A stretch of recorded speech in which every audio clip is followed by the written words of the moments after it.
All right, so I've put a couple of the perfect paints. I have coral, didn't use that one, and this one, I believe it is Cajun pumpkin. Yep, Cajun pumpkin. It's this one here. This is sangria, and this is bright gold. So I've just put a little bit of that on my craft mat to be able to work with, because the first thing I said I was going to do was I was just going to use direct over a stencil, the paint direct onto the paper. So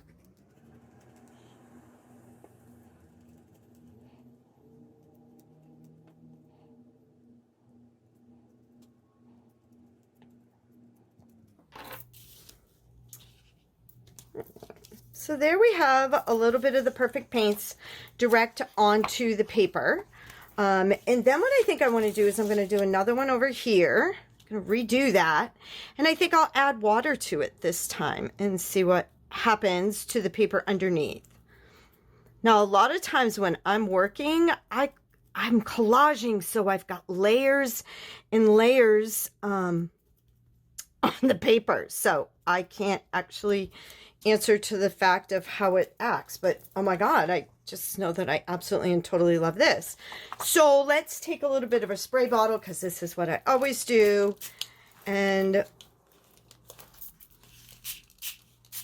spray a little bit. It's pretty well set up, so it's not moving a whole lot. All right, and now let's see what happens when I dry it. Because, of course, anytime that you put water on paper, it's going to affect it. So, and when you're doing this, you need to dry from both sides. Because see how this is lumping here? I now want to flip it over and dry it from the other side.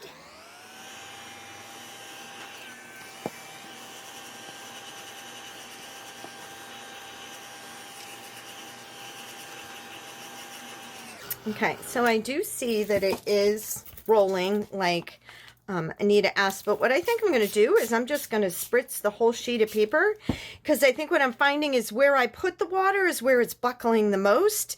So if I can get it all to kind of react the same together, I may have less of that buckling process.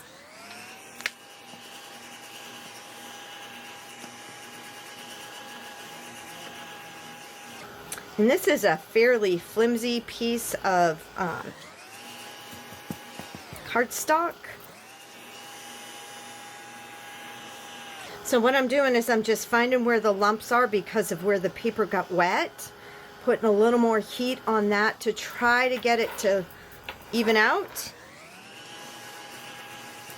And I do see that just because I added the water. So now I'm really curious. Okay, so this had the water added to it. So let's do another one of these with just paint, and we'll dry it and we'll see what happens. All right, so I'm going to take a little bit of this, a bit of that on top.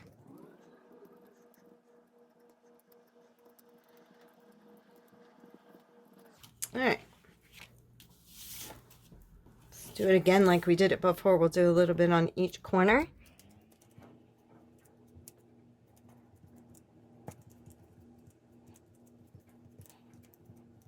All right, so there we have it. Wah! All right, so let's dry this and see what happens.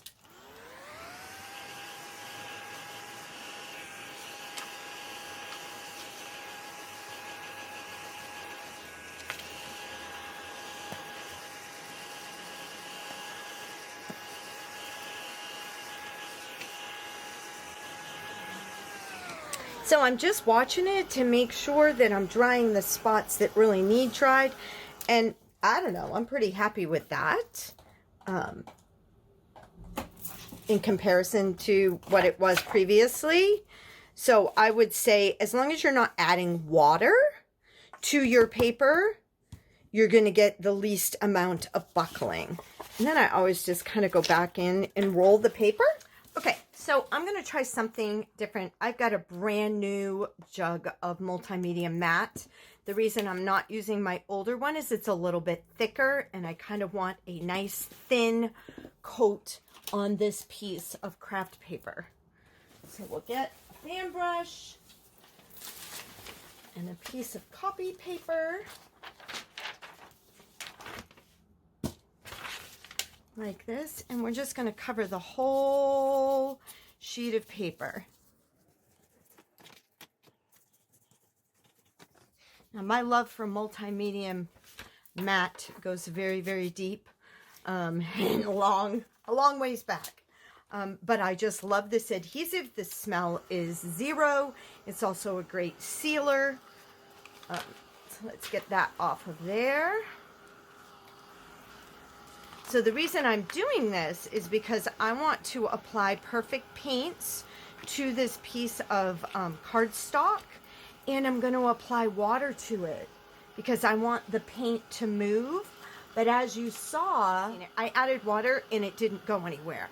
It was very static on the page and it had very little moving of color and shimmer. All right, so there we have it.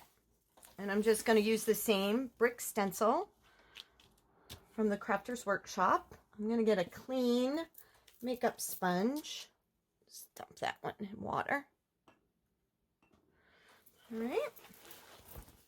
So let's try this. So what are we going to do here?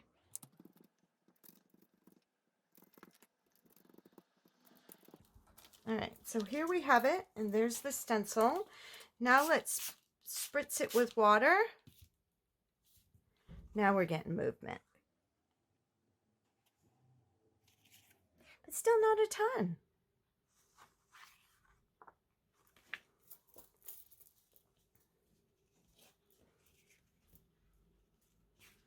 All right, I don't like doing that. That was a big mistake because it just takes all the color off of it. So let's try this and dry it again.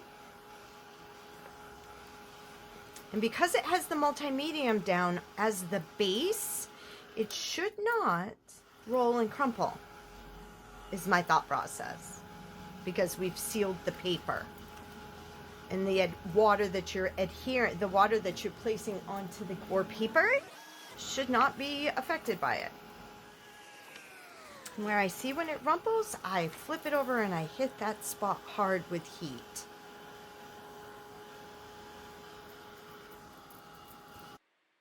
So I wanted to continue with my theory of the paint mixed with water over top of the multi-medium, that indeed it would not affect the paper underneath. So you can see here that I'm trying various techniques, whether I'm mixing the paint with water and causing it to drip, or if I'm spritzing my paper to get additional drippage.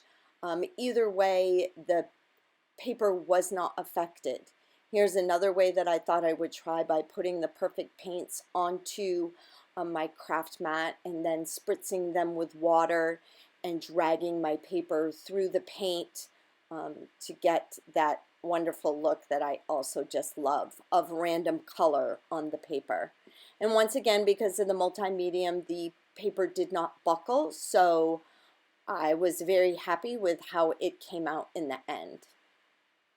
Okay, Anita, so to answer your question, this is perfect paints sprayed with water to try to get movement on craft paper. As we can see, it did not move. When it got onto that craft paper, it just stayed. I tried to move it with water, didn't happen, but at that point in time, it's when I got the crumply paper. So I decided to just go with the paint direct to paper. And as you can see, there's very little buckling of the paper. So I'm very happy with this.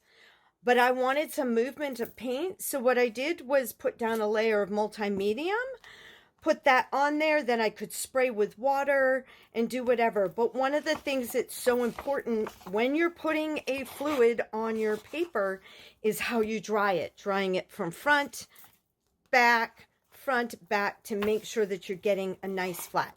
So that's what I found out from using perfect paints on paper. If you add water, you're going to get crumples. Otherwise, either use it direct and don't, or if you want it to run, put down a layer of some type of a sealer onto your paper, and then you can spray away, because as we see, it's pretty well flat. So I hope that answered your question.